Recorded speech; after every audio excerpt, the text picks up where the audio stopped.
It is my honor to cede the virtual bima now to Howard Shapiro, who is going to honor us with his wisdom today and his teachings on today's parsha and this Shabbat. Howard.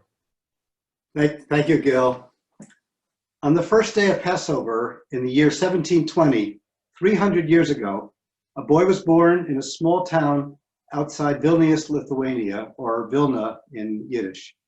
He was named Eliyahu ben Shlomo. People would later say of him, once in 1,000 years does such a person come into the world to illuminate the Torah. People would soon recognize his brilliance, even as a boy, and later he would be called the Vilna Gaon, the genius of Vilna. He single-handedly changed the course of Jewish scholarship. The Vilna Gaon was my ancestor, as documented in an extensive genealogy published in the late 1990s. My brothers and I are in the 10th generation from his father Shlomo. There is documentation tracing the family 4 generations before his father Shlomo to the late 1500s. So amazingly, we can count 16 generations down to our grandchildren. To mark the 300 years since his birth, I'd like to share with you what I've learned about my ancestor. The Vilna Gaon lived for 77 years, from 1720 to 1797. Unfortunately, his students and his early biographers were more interested in exalting him than in writing accurate biography, so it's hard to separate reality from myth about his life. There seems no doubt that he had something of a photographic memory and the ability to retain and recall an enormous amount of knowledge. It's said that by age 9, he had mastered the Bible, Mishnah, and Gemara, and could read an astounding 140 pages of Talmud in half an hour. At age 10, he is said to have mastered Kabbalistic literature, and after that time, he no longer had a Rebbe because no one could teach him anything. As was not uncommon at the time, Eliyahu spent part of his young adult years wandering the towns of Eastern Europe, more or less as a beggar, studying essentially all of Jewish literature. He returned home sometime in his 20s and began a life of study, supported for years by certain relatives and later by the community. He had 8 children, but gave them little time. He's said to have subsisted on minimal food and sleep, although the fact that he lived to 77 years in the 18th century implies that he took better care of himself than the legends would have us believe.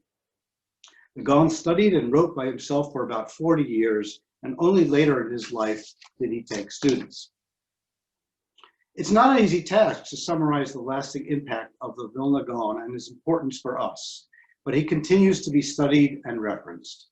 He did not publish books in his lifetime. Most of his insights and teachings are in the form of what are called glosses or emendations to existing texts, essentially notes in the margin, but the notes of a genius. They were later collated and published by his sons and students. The Gaon commented on more texts than any other person in the history of Jewish literature. He wrote on the Bible, the Mishnah, the Babylonian and Jerusalem Talmuds, the Tosefta, Midrashic works, mystical texts, the Shulchan Aruch, and 3 commentaries on Megillah Esther. He wrote more Kabbalistic texts than all the Hasidic masters combined, and recognizing the need to know secular subjects in order to understand Torah, he also studied and wrote on astronomy, geometry, and grammar. Because Talmud was physically inaccessible to most people and intellectually difficult, medieval and later scholars developed codes of law and practice. Most influential of these, of course, were Maimonides' code, the Mishneh Torah, written in the 12th century, and Joseph Caro's Shulchan Aruch, written in the 16th century. Talmud study became secondary to the study of the Torah.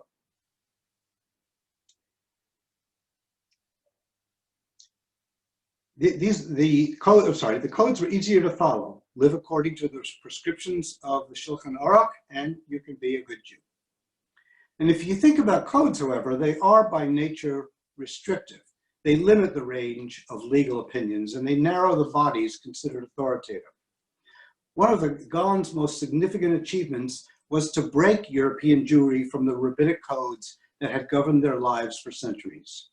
He challenged virtually all writing after the Talmud, constantly driving back and refocusing on God's word as given in the Torah as he understood it through study.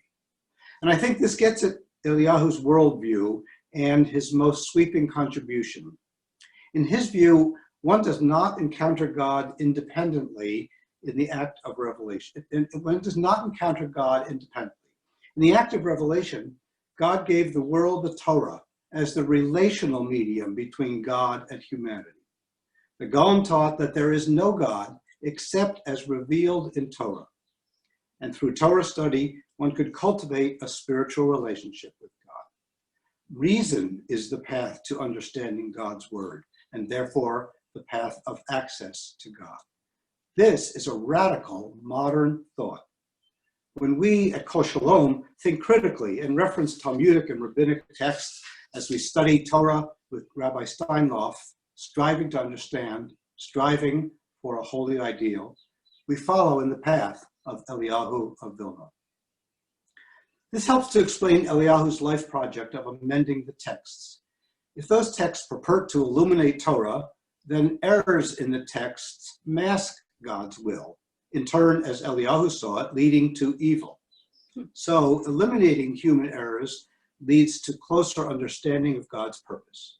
In Eliyahu's view, in achieving that understanding, or at least getting closer to the ideal, one fulfills the holy task of diminishing evil and redeeming the world.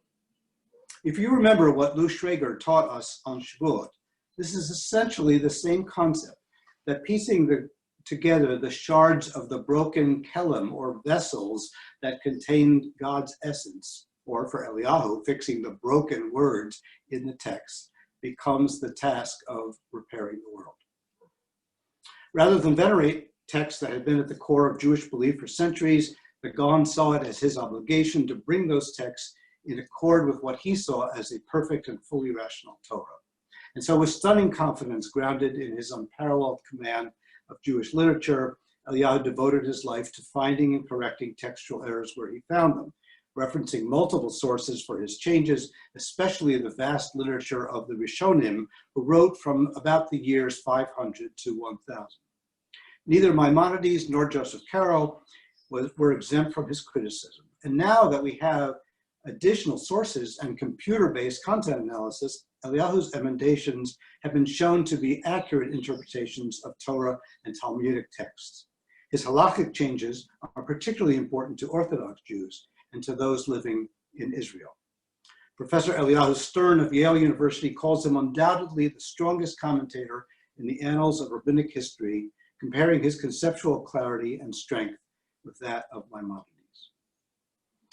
Eliyahu redirected Jewish intellectual life from a code-based culture toward a modern approach grounded in critical thinking and persuasive education, opening the way to modern Jewish scholarship.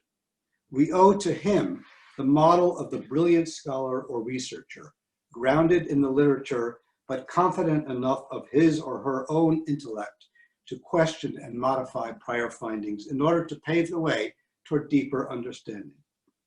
His genius inspired not just the rabbis and yeshiva scholars. Masses of European Jewry immortalized Eliyahu in the 19th century after his death, hanging his portrait on their walls and embracing the pursuit of intellectual achievement as a guiding ideal of life. They reminded their children in a Yiddish play on words, Vilnor Gaon, if you will it, you too can become a genius. Recognizing the need to institutionalize Torah study and allow students the means and environment to pursue study independently of any shul or community, the Vilna Gaon conceived of the idea of the modern yeshiva, which was realized by one of his great students, Reb Chaim, in opening the first yeshiva in Voloshin shortly after the Gaon died. The Voloshin yeshiva became the model for all others that followed. The rigorous and structured study of the yeshiva was seen as the antidote both to the emotionalism of the Hasidim and the growing secularization of Judaism, particularly in Germany. The Gaon was never the rabbi of a shul or a leader in the council governing the Jewish community, and he became politically active only once, later in his life, as a leader of efforts to stop the spread of Hasidism. This was ironic since Hasidism was grounded in Kabbalah and Eliyahu was a master of Kabbalah. But he saw it as a cult, and indeed at first the Hasidim were a fringe group, elevating prayer and emotionalism over Torah study as the pathway to God, an idea abhorrent to the Gaon who insisted that Torah study was the highest mitzvah. Indeed, the early movement had overtones of elevating a false messiah, reviving memories of Shabtai Tzvi's messianic claims in the previous century. In the early 1770s, the Gaon signed letters forbidding people to marry children of the Hasidim and supported their excommunication. Ultimately, the Gaon and his followers were unsuccessful, as we know, but their opposition probably moderated the extreme emotionalism of early Hasidim and brought them back to Torah study, even as other practices continued to differ. His opposition to Hasidism is probably why some people think of the Gaon as a defender of traditional orthodoxy, rather than as a fearless challenger of the received wisdom, as I've tried to explain. One final aspect of the Gaon's contribution to modern Jewish life is worth a brief comment. While the traditional wisdom was that with the coming of the Messiah, there would be a gathering of the people in Jerusalem. The Gaon said, no, Jews must go to the Holy Land to prepare the way. He tried once to travel there himself, but was unsuccessful. He encouraged his students to emigrate, and they did, first to Tzfat and later to Jerusalem. It's not a stretch to say that among his legacies, the Gaon invented, or at least inspired, Zionism about a century before Theodor Herzl.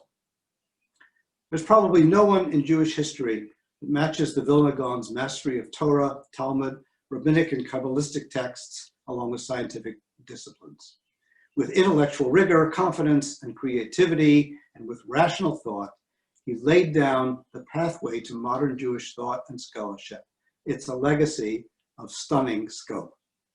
I want to thank Rabbi Steinlauf for encouraging me to share this with you. Thank you all for listening. Shabbat Shalom. Shabbat Shalom. Yasher Koach, Howard. Thank You you. know what I have to say to you? Wow, talk about yichus. I'm not going to cross you very easily, but so I shudder to say, Howard, that most of you and most people know my heart is with the Hasidim, but at the same time, I know I'm so sorry, but I do have to say that you have beautifully talked about how the Vilna Gaon is in the deepest and most magnificent depth of truth of the Jewish people.